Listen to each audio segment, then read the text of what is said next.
Então, Romanos 12, versículo 1 e 2. Portanto, Paulo vinha falando sobre uma série de doutrinas para a igreja de Romanos, e aí ele conclui falando o seguinte: portanto, irmãos, rogo-lhes pelas misericórdias de Deus, que se ofereçam em sacrifício vivo, santo e agradável a Deus. Este é o culto racional de vocês. Não se amoldem ao padrão deste mundo, mas transformem-se pela renovação da sua mente, para que sejam capazes de experimentar e comprovar a boa, agradável e perfeita vontade de Deus. Amém. Até aqui. Amados, quem tem sido o Senhor nas nossas mentes? No nosso dia a dia religioso é fácil a gente confessar publicamente Jesus Cristo com os nossos lábios, mas são os valores do reino que povoam os nossos pensamentos, que determinam os nossos comportamentos, a forma como eu reajo no meu dia a dia. Isso é condicionado, é orientado pelos pensamentos do reino de Deus, são os valores do reino ou do presente século. Essa era a preocupação principal do apóstolo Paulo com seus irmãos em Roma. Paulo sabia que isso era decisivo para um relacionamento saudável com Deus e para um relacionamento saudável uns com os outros. Como os cristãos em Roma, no caso da preocupação de Paulo, como que esses meus irmãos em Roma estão se relacionando com Deus e com a cultura vigente onde eles estão inseridos? Porque Deus nos envia por esse mundo real. A gente não fica preso, escondido dentro de uma redoma, gospel, protegidos. A gente é lançado para viver no mundo real. Como que o nosso cristianismo, em nosso dia a dia, nos diferentes círculos de relacionamentos, ele acontece? Como que ele se porta? E aí eu quero convidar você a analisar esses dois versículos. Então, no primeiro versículo, Paulo fala isso: irmãos, eu estou pedindo a vocês, pelo amor de Deus, que vocês se ofereçam em sacrifício vivo, santo e agradável a Deus. Esse é o culto racional que Deus se agrada. Então Paulo esclarece para os seus irmãos de Roma o que de fato Deus espera do nosso culto, do nosso dia a dia. Não é só de uma reunião de celebração. O cristão oferece culto ao Senhor quando abre os olhos. Você acordou pela manhã, Deus te concedeu mais um dia de vida, ali começa mais um culto oferecido ao Senhor. No judaísmo existia apenas um dia para o ser humano se relacionar com o Senhor, que era o sábado. No cristianismo, na nova aliança, quais são os dias que o cristão se relaciona com Deus? Todos os dias, todos os dias. Então essa era a preocupação de Paulo. Por que Paulo está suplicando aos seus irmãos? Vocês perceberam o contexto? Rogo-lhes. Não é um pedido, por favor, ele está suplicando: meus irmãos, pelo amor que vocês tenham a Deus. Porque se isso que ele está pedindo para aquela igreja em Roma não acontecer, então não vai acontecer também relacionamento real com Jesus.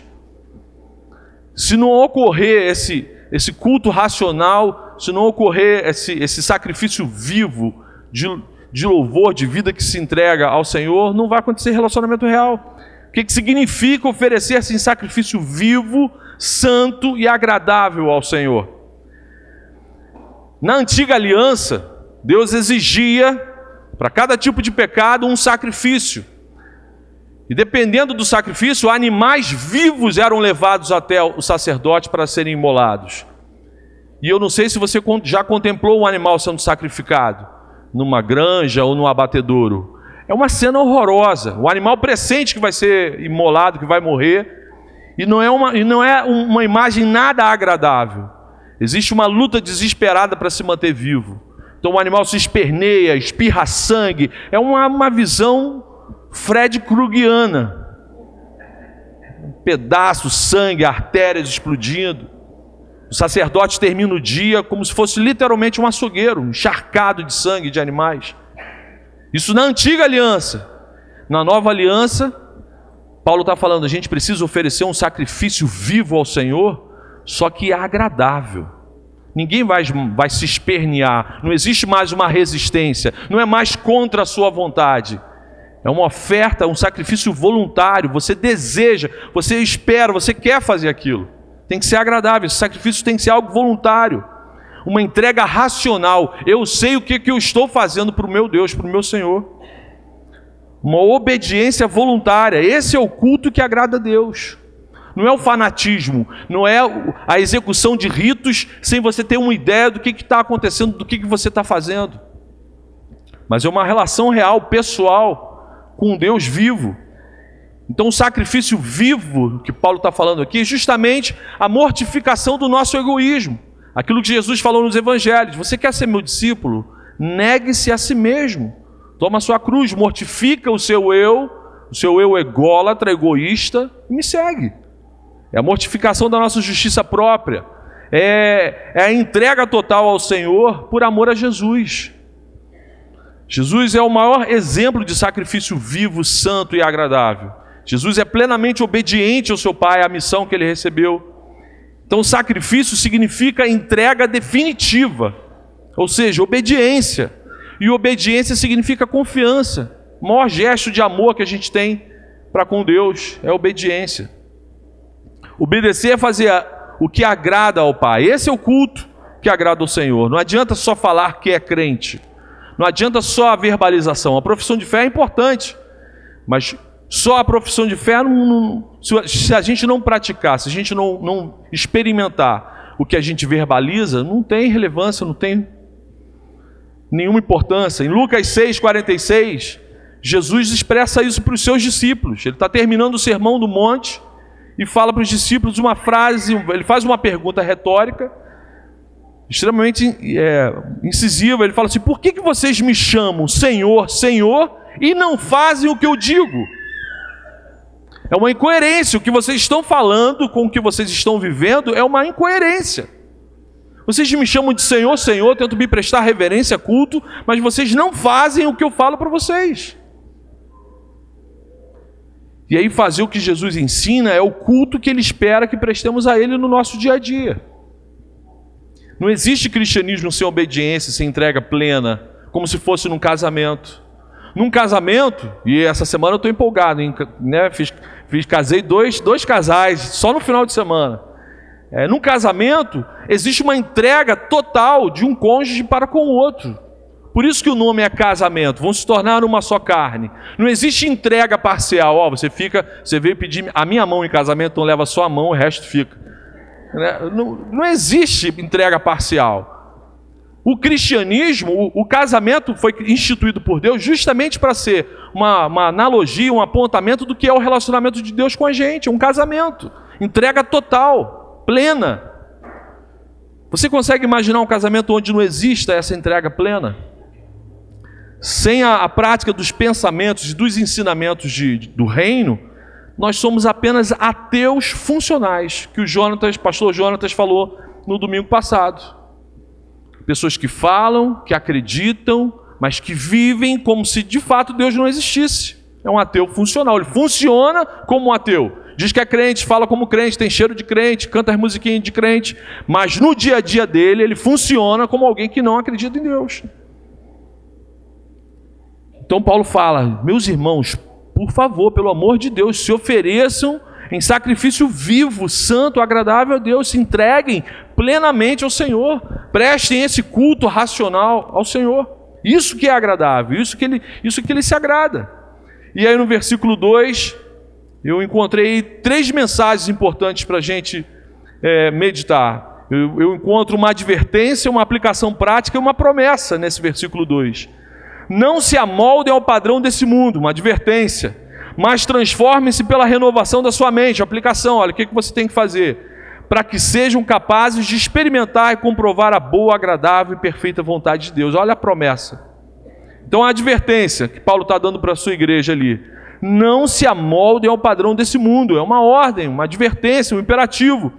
Se você se entregou a Jesus definitivamente, se o primeiro versículo aconteceu, se você fez uma entrega, se você se mortificou, se santificou, se entregou para o Senhor, como um cônjuge faz no casamento, como que você vai permitir que os valores do seu antigo Senhor retornem para o seu coração, para a sua mente, para a sua vida? A gente não consegue oferecer um culto agradável ao Senhor se os nossos pensamentos continuam subordinados ao meu antigo Senhor, ao império das trevas. Meus irmãos, nós precisamos pensar biblicamente sobre todas as questões que povoam a nossa vida. O que me interessa no meu dia a dia, estou diante de uma questão, o que me interessa? A minha opinião, o meu achismo? Não, é o que Deus pensa sobre isso. Isso é o que me interessa. Se eu sou dele, se eu me entreguei plenamente para ele, se eu sou propriedade dele, se o meu corpo, a minha mente, o meu futuro, os meus sonhos, todos pertencem a ele, o que me interessa numa questão, numa causa, num litígio? É o que o Senhor pensa. Por isso Paulo faz essa advertência para os seus irmãos de Roma: não se amoldem à cultura vigente, não assumam o formato, a cara, o jeitinho, o cheiro do sistema, do mundo que não conhece o Senhor Jesus. Não ceda à pressão dos seus amigos que ainda não foram alcançados pelo Evangelho. E meus irmãos, é muita pressão. Há uns anos atrás a gente recebia pressão só do convívio físico, né? Eram encontros com a família, no ambiente de trabalho, aquela pressão dos amigos que ainda não são cristãos, te pressionando, tentando fazer com que você viva, pratique, experimente coisas que você sabe que não deve fazer. Mas hoje a gente enfrenta, além dessa pressão, uma pressão virtual. Os seus amigos virtuais. Eu compartilhei, na semana que os Estados Unidos aprovou o casamento gay lá na nação americana, eu compartilhei um artigo de um pastor, um professor meu, uma irmã cristã, estudante de direito na UF, pegou esse meu post, compartilhou no post dela, e os seus amigos, colegas de turma da faculdade, virtualmente a trucidaram, juras de morte, você vai deixar de ser minha amiga. Não tinha nenhuma declaração homofóbica, de forma alguma, eu sou contra a homofobia. Era uma declaração escatológica, falando que o que estava acontecendo nos Estados Unidos era um prenúncio da volta de Cristo. Coisa que só interessa, só traz relevância para quem é de Cristo. Deveria trazer importância também para quem não é. Né? Jeová Serol está chegando, amiguinho. Só que a pressão do grupo, ou seja, colegas de turma, amigos do Face, todo mundo manifestando ódio, parecia o ISIS ali, um estado fundamentalista. Ou seja, a geração que prega a tolerância só é tolerante se você não for contrário ao que eles pensam. Se você omitir a sua opinião, eu acho que eu não penso dessa forma não, vai morrer agora. O que nos interessa é o que Deus pensa sobre tudo. Então questione os seus pensamentos se você pegar, se pensando ou agindo igual a um amigo que ainda não é cristão. Questione os seus pensamentos, as suas ações. Se você está pensando exatamente igual como alguém que não tem ainda o Senhor Jesus como Senhor na vida dessa pessoa, eu ficaria preocupado. Se você é de Cristo, você não deveria assumir a forma de ver e viver a vida de um outro reino. Pode ter algo esquisito acontecendo na sua mente. Algumas semanas eu vi, não foi ninguém que me contou não, eu vi uma pessoa que se diz crente curtindo e compartilhando um post do deputado Jean Willis. A pessoa tem plena liberdade de fazer isso. Estamos num Estado democrático de direito. Meus irmãos, na semana da aprovação, nessa mesma semana da aprovação do casamento homoafetivo nos Estados Unidos, eu vi vários crentes também botando aquela cor da bandeira homoafetiva nas suas fotos do Facebook. E aí, enquanto o Jean Willis não se converter a Cristo, e eu tenho orado por isso, você tem orado pelos deputados da sua nação? Eu tenho orado para o Jean Willis ter um encontro real com Cristo. Mas enquanto isso não acontecer, ele jamais compartilhará, por exemplo, uma pregação do Marcão. É incoerente com o que povoa o pensamento dele, com a fé dele, com o que ele acredita. Ele está certíssimo. É incoerente. Da mesma forma, é incoerente alguém que se diz servo de Cristo publicar, compartilhar, achar bonitinho coisas que são contrárias ao que Deus define como certas, como boas para os seres humanos. Então, infelizmente, muitos cristãos não são coerentes com a fé que eles professam. Os não crentes são coerentes. Tem alguma coisa errada com esses crentes. Tem alguma coisa errada com a cristandade. Que fique claro, vou repetir. Eu sou contra a homofobia, eu sou contra qualquer forma de hostilizar, de maltratar um ser humano. O homossexual precisa de Cristo tanto quanto o hétero. É ser humano, precisa de Cristo. Até o ET de Varginha precisa de Cristo. Veio para a Terra, vai precisar de Cristo. Mas eu não vejo motivo para alguém que se diz cristão comemorar ou apoiar, achar bonitinho a legalização do casamento que não seja somente entre um homem e uma mulher. Os direitos, eu concordo, precisam ser guardados, preservados, concedidos. Agora, casamento, foi Deus que instituiu, não foi a sociedade, não foi a antropologia, foi Deus. É entre um homem e uma mulher, macho e fêmea, pendrive e USB, acabou. Acabou, foi Deus.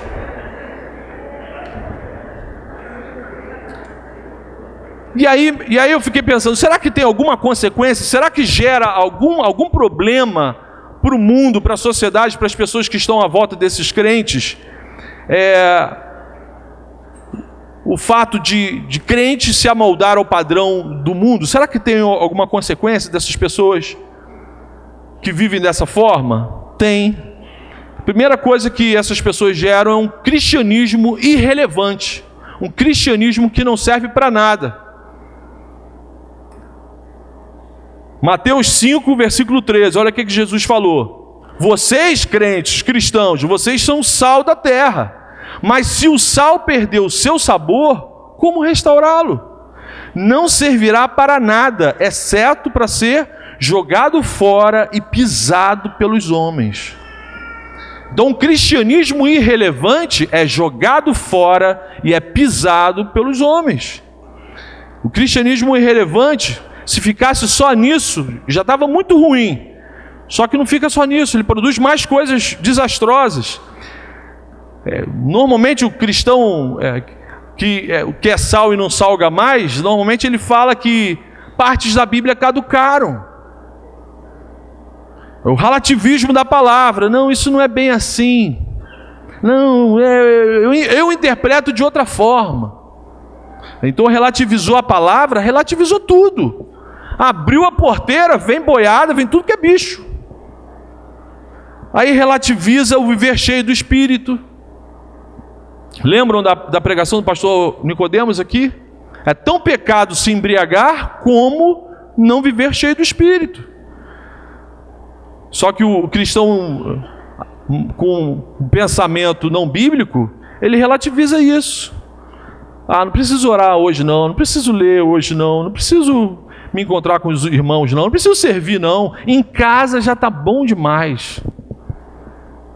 Então relativiza a fidelidade do casamento, relativiza a luta para se manterem unidos no casamento. O casamento, meus irmãos, é um desafio. Eu estou trabalhando em falar nisso dia 18, Papo Família, sábado, 5h30, lá na tenda multiuso. Já fiz propaganda aqui, merchandise do ministério aqui, ó, do oficina. Mas o casamento é um desafio. Você colocar dois seres humanos egoístas juntos debaixo do mesmo teto é um desafio. Mas o Espírito Santo, Deus, vai estar lá presente com a gente, nos ajudando nesse desafio. Só que aí as pessoas relativizam e aí começa tudo fica muito frágil, essa luta, esse desafio fica muito frágil. E aí, para se manter unido, não, pastor, o senhor não vive lá, não. Graças a Deus que eu não vivo lá, então é um inferno aquela casa, estou indo embora, me divorciei. Os crentes hoje se divorciam com a mesma facilidade e velocidade, igual ou maior do que o não crente. Com que autoridade os crentes querem falar das diferentes modalidades de casamento contrárias ao padrão estabelecido por Deus? Com que autoridade? Deus abomina o divórcio, mas tem uma porção de gente que diz que é crente, que diz que é de Deus, que diz que é discípulo de Cristo e que se divorcia com muita facilidade, por qualquer motivo. E eu quero aqui fazer uma ressalva. Eu não estou dizendo que todos que se divorciaram um dia o fizeram por qualquer motivo, porque foram consequências levianas, de forma alguma. Inclusive a palavra de Deus prevê casos onde é necessário a separação, até para proteger a vida de um dos cônjuges. Mas a prática do divórcio dentro do ambiente cristão nos dias de hoje é assustadora. É assustadora. Foi esse cristianismo irrelevante, sem sal, sal que não salga, que abriu as portas para esses entendimentos diferentes sobre casamento. E vai vir coisa pior aí no pacote, meus irmãos. Outros produtos do cristianismo que não salga, a relativização da santidade. O cara relativiza, começa a questionar essa questão envolvendo santidade. Ah, todo mundo acessa pornografia, eu vou acessar também. Todo mundo fica, eu vou ficar também. Todo mundo transa, eu vou transar também com todo mundo. A impureza sexual relativizada ao extremo. Aí você descobre vários casais solteiros, né, namorados cristãos, né, arrolados como membros de uma igreja, de uma comunidade cristã, que tem vida sexual ativa, às vezes maior, numa quantidade maior que muitos casais casados. E acham absolutamente normal. Não tem crise, não tem pesadelo, dorme, tem um soninho gostoso, e acham absolutamente normal. O cristianismo irrelevante também relativiza a honestidade. Crente que dá a volta nos outros, que que trabalha com o dinheiro de uma forma escusa, cinzenta, uma área esquisita, que engana, que mente, que deve, que não paga. Distorce a relação com os bens materiais, com o consumo, e distorce a verdade em praticamente todas as áreas do cristianismo. Isso faz muito mal para a vida, não só da pessoa, como para a comunidade da fé dessa pessoa, como para a sociedade onde essa pessoa está inserida. Porque às vezes a imagem que o não crente vai ter de Cristo é o que ele vê nessa pessoa. Ele fala, cara, essa criatura anda com Jesus? Então deixa eu ficar aqui com o meu nada. Esse tipo de cristianismo acabou com a fé cristã na Europa. E está acabando com a fé cristã nos Estados Unidos. E nós? Como seria a nossa vida se acreditássemos sinceramente que somos cidadãos do reino? Que tipo de escolha faríamos se acreditássemos genuinamente que somente a palavra de Deus é a nossa única regra de fé e prática? Como seriam nossos casamentos, nosso namoro, nosso trabalho, nossa vida em família, se a gente vivesse pensando biblicamente? Segunda mensagem do versículo, aponta agora para a ordem prática. Paulo fez essa advertência. E eu terminei de pintar um quadro mais assustador ainda, horrível, mas é real. Para a gente ver o que acontece quando a gente não vive o que está na palavra. Segunda mensagem dentro desse versículo, a ordem prática, a aplicação prática, que Paulo fala. Para não acontecer isso, transformem-se pela renovação de sua mente. Para vocês não tomarem a forma do mundo, das pessoas que ainda não conhecem a Jesus, vocês precisam transformar a mente de vocês, renovar a mente de vocês diariamente. Pensem biblicamente a respeito de tudo. Deus deseja transformar a nossa mente para que tenhamos a mente de Cristo. A mente de Cristo era povoada por quê? Pela palavra de Deus. A mente de Cristo estava cheia da palavra de Deus. As tentações, os desafios, as dificuldades, ele enfrentava com a palavra de Deus. E a nossa mente está cheia de quê? O mundo tenta mudar a nossa mente na pressão, todos os dias. Você chega em casa, liga a televisão ou acessa seu tablet, está ali o mundo fazendo pressão. Pense como eu penso, pense como eu penso. Antigamente tinha uma propaganda, não sei se os mais velhos com certeza, compre batom, lembra? Compre batom, como é que eu comi batom pra caramba? É aquela pressão ali, compre batom, compre batom. Pressão, o negócio é não ligar a televisão. A gente sofre uma pressão externa de diversas esferas, para a gente se tornar apenas politicamente correto. Fale aquilo que a sociedade quer que você fale, para você ficar bonitinho, ser bem aceito, a galera achar que você é uma figura mítica. Olha, ele ainda acredita em Jesus, que bonitinho, hein? Virgem Maria, né? Aquele barquinho com os bichinhos, já deixa ele ali quietinho, não faz nada, não faz mal para ninguém. Aí fica aquela coisa, de repente vira até atração turística, né? As pessoas querem tirar foto, olha um crente aqui, vai tirar foto. Meu irmão, como que a gente renova a nossa mente? Como que a gente coloca em prática isso que Paulo está pedindo para a gente fazer? Eu tenho que intencionalmente me expor à palavra de Deus. Eu tenho que intencionalmente ter contato diário, constante com a palavra de Deus. O Espírito Santo vai usar prioritariamente a palavra de Deus para renovar minha mente, para me encher daquilo que está no coração de Deus. Amém? Meu irmão, como que tem sido a sua frequência no fim de semana de treinamento? A gente cria uma oportunidade para te expor à palavra de Deus, para você ter contato com a palavra de Deus, para você de alguma forma coletiva estudar a palavra de Deus. E aí, onde você foi nesse final de semana de treinamento? Você, coordenador de célula, os membros de sua célula têm vindo aos finais de semana de treinamento? Você, coordenador, tem vindo ao final de semana de treinamento? Você que pode estudar à noite, tem vindo ao IBRAE? Meus irmãos, isso faz parte, dentro da nossa comunidade da fé, de uma estrutura fácil, à nossa mão, para a gente renovar nossa mente. Outras comunidades devem ter outras estruturas. Aqui Deus nos orientou dessa maneira. A forma que você tem, além da sua devocional, da sua comunhão diária com o Senhor dentro da sua casa, na coletividade dos seus irmãos, é o fim de semana de treinamento, é o IBRAE, é o culto de domingo, é a presença na célula, o grupo de discipulado. Como que anda a sua assiduidade na célula? A sua devocional em casa? Nós já assimilamos tudo, você já encarnou, já sai no seu suor todas as informações que o pastor Henrique ensinou sobre a fé cristã no Conexão Oceânica? Você já decorou aquela apostila? Que nem o profeta, você já comeu aquela apostila? Porque, vou abrir meu coração, a gente só deveria passar para o panorama bíblico ou para o Convergência se a gente tivesse consciente de que entendeu tudo, que discerniu tudo, que assimilou tudo, que compreendeu tudo.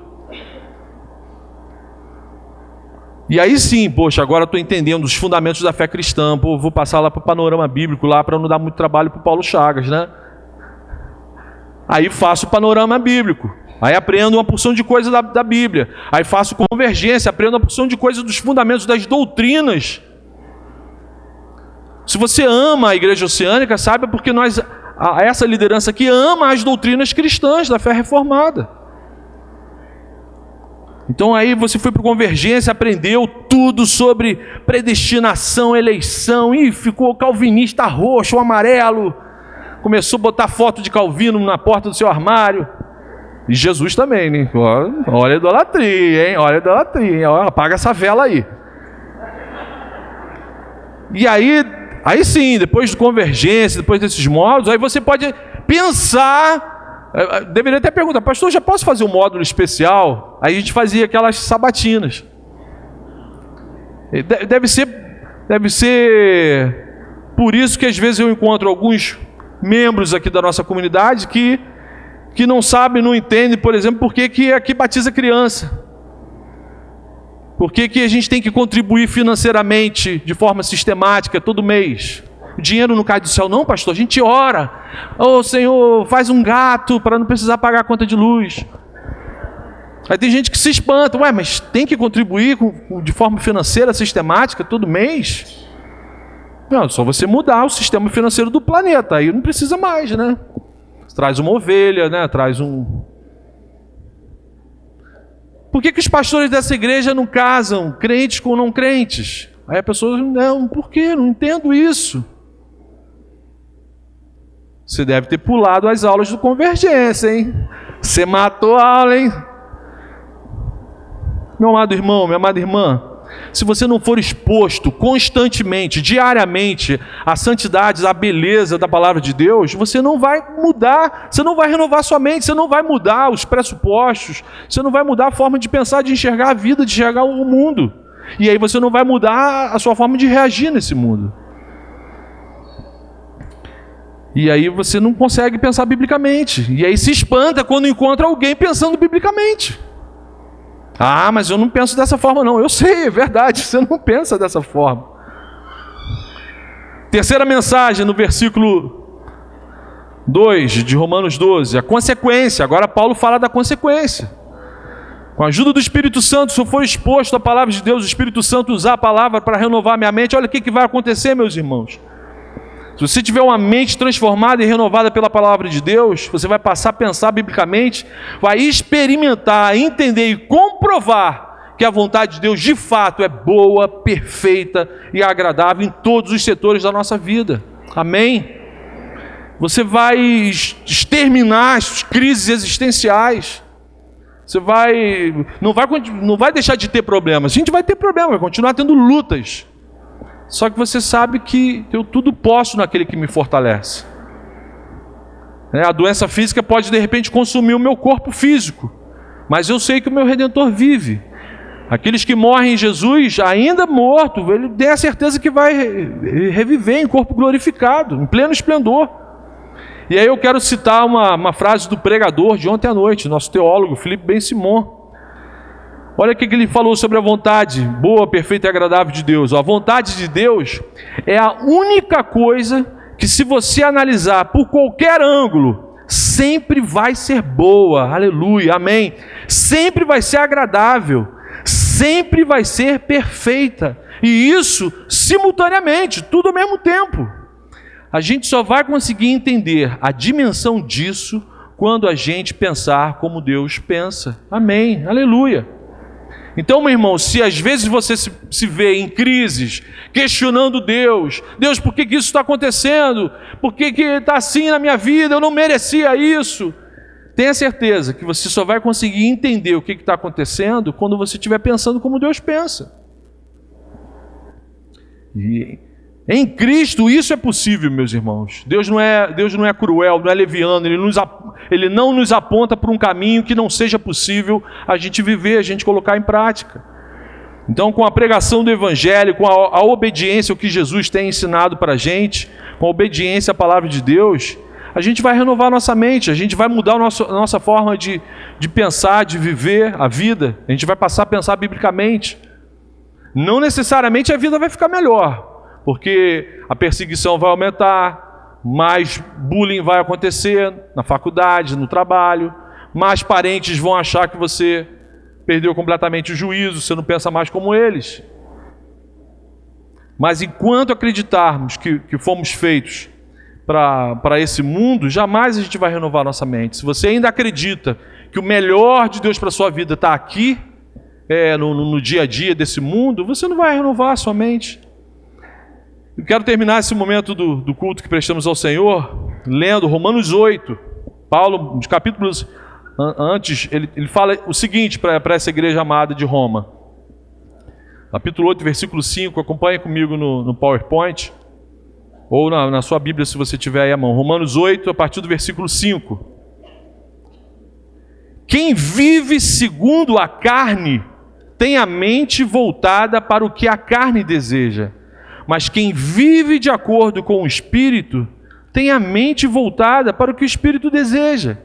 A mentalidade da carne é morte, mas a mentalidade do Espírito é vida e paz. A mentalidade da carne é inimiga de Deus, porque não se submete à lei de Deus, nem pode fazê-lo. Quem é dominado pela carne não pode agradar a Deus. Entretanto, vocês, Igreja Oceânica, não estão sob o domínio da carne, mas do Espírito, se de fato o Espírito de Deus habita em vocês. Amém?